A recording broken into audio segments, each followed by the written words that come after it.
عشق مجازی عشق نہیں ہے، صحیح، ضرورت ہے. صحیح، جسے عشق مجازی کہتے ہیں نا وہ ضرورت ہے، وہ عشق نہیں ہے. میں سمجھتا ہوں کہ عموماً یہ دو جنسوں کے جنس مخالف کے درمیان ہوتا ہے.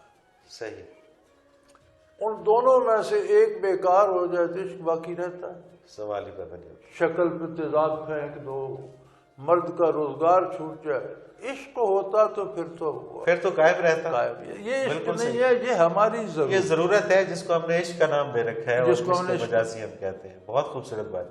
عشق وہاں ہے جہاں کچھ ملے تو بھی ٹھیک ہے، نہ ملے تو بھی ٹھیک ہے. سبحان اللہ. یہاں ہمیں کچھ ملے تو عشق ہے، نہ ملے تو کون سے عشق ہے. بڑے بڑے عاشق بیوی کے بعد دوسری شادی کر لیتے ہیں، بڑی بڑی عاشق خواتین مرد کے بعد 3 شادیوں کی. عشق کہاں جاتا ہے؟ یہ یار عشق نہیں ہے، یہ ہماری میں کہتا ہوں دنیا میں محبت ناپید ہے. کہتے ہیں والدین کو اولاد سے بڑی محبت ہے. آج کے والدین کو اولاد کما کر نہ دے، گھر سے ٹھڈے مار کر نکال دیتے ہیں. محبت کہاں جاتی ہے؟ اور یہ بڑی سچی بات ہے. ضرورتیں ہیں ہماری. بیٹا جوان ہوا ہے کما کر دے، باپ بیٹے کو اس کے اخراجات دے، اس کی ضرورتیں پوری کرے. اگر نہ کرے تو محبت کہاں؟ یہ محبتیں نہیں ہیں، یہ ہماری ضرورتیں ہیں جن کو ہم نے محبتوں اور عشق کا نام دے رکھا ہے.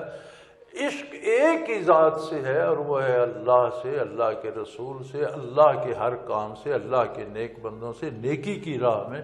اور وہ غیر مشروط ہوتا ہے، نہ اللہ پہ زوال آتا ہے نہ اللہ کی نیکی پہ زوال آتا ہے. سبحان اللہ. اور عشق ہوتا ہے اس لازوال چیز کے ساتھ، اور وہ عشق بھی لازوال ہوتا ہے. امیر ہو تو بھی محبت کرتا ہے، فقیر ہو جائے تو بھی محبت کرتا ہے. صحت مند ہو تو بھی عشق کا جذبہ وہی ہے، بیمار ہو جائے تو عشق اور جمع ہو جاتا ہے. سبحان اللہ، سبحان اللہ. بے شک. دیکھیں نا، صحت میں ایک محبت ہے اللہ سے، اور اللہ صحت لے لیتا ہے تو محبت اور جمع ہو جاتی ہے. سکھی ہوتا ہے اللہ سے عشق کرتا ہے، دکھی ہوتا ہے تو دکھ عشق کو بڑھا دیتا ہے. یار عشق تو یہ ہے نا. سو ان میں تفریق کرنے کی ضرورت نہیں. یہ عشق ہے، یہ باقی ضرورتیں ہیں، احتیاجات ہیں، ان کو ہم نے عشق کا نام دے رکھا. بالکل صحیح. اور حضرت جی جب یہ عشق اللہ تعالیٰ کی ذات سے انسان کو ہو جائے، مجھے رات ایک پھر تو یہ باقی جتنے ہم نے سوالات کیے ہیں، مجھے رات ای کے میل آئی، اور اس میں اس بچی نے اپنا نام پتہ نہیں لکھا. وہ بتانا نہیں چاہتی ہوگی، ای میل ہی ایسے کہ جی میں ایک لڑکے سے محبت کرتی ہوں، اور 8 سال سے محبت کرتی ہوں، اور اتنی محبت کرتی ہوں کہ ایک لمحہ اس کی یاد کے بغیر نہیں رہ سکتی. لیکن میرا پرابلم یہ ہے کہ وہ کہتا ہے کہ میری تو ماں باپ نے بچپن میں منگنی کر دی تھی، میں ماں باپ کے سامنے تمہارا نام بھی نہیں لکھ سکتا، میں کروں گا وہی جو ماں باپ کہیں گے، محبت تم سے کرتا ہوں. کیا بات، کیا بات. تو آپ اس کا حل بتائیں. میں نے اسے جواب میں جو پہلا جملہ لکھا وہ تھا شیم آن یو. تمہیں یہ دیکھنا چاہیے کہ وہ لڑکا کتنا با اخلاق ہے کہ اتنے تمہاری جانثاری کے باوجود وہ کہتا ہے کروں گا وہ جو ماں باپ کہتے. اور تم کتنے بے حیا ہو، تمہیں ماں باپ کا کوئی خیال نہیں، اور تم کہتی ہو یہ جائز ہے ایک غیر مرد سے تعلق رکھنا. کس شریعت میں جائز؟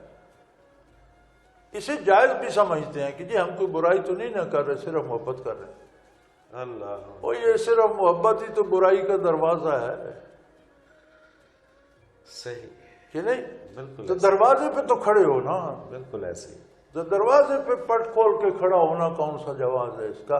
تو میں نے کہا تمہیں کبھی خیال نہیں آیا کہ یہ لڑکا، حالانکہ مرد زیادہ اس معاملے میں کمزور ہوتے ہیں، جی ہاں، تو تمہیں کبھی خیال نہیں آیا کہ یہ اپنے ماں باپ کا اتنا خیال رکھتے ہیں، اور تمہیں جس نے ماں باپ نے پالا پوسا پڑھایا لکھایا کوالیفائڈ لگتی ہو، تمہیں ان کی عزت کا کبھی خیال نہیں. شیم آن یو.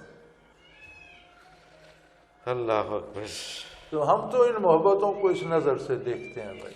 اور یہ بالکل حقیقت ہے کہ وہی آپ والی بات کہ جب تیزاب چہرے پہ ڈل جائے، جب نقصان ہو جائے، جب کچھ ایسے معاملات ہو جائیں تو وہ محبت ختم ہو جاتی ہے. ایک نوکری چھوٹ جائے محبتیں چلی جاتی ہیں. چلی جاتی ہیں. اور امیری میں کچھ اور ہوتا ہے، غریبی میں کچھ اور ہوتا ہے، اور پھر وہی لان تان شروع ہو نہیں جاتی ہے. جی، بادشاہ بھائیوں میں اور والدین میں صحیح محبت بات، نہیں رہتی صحیح اور بات. کسی میں کہاں رہتی.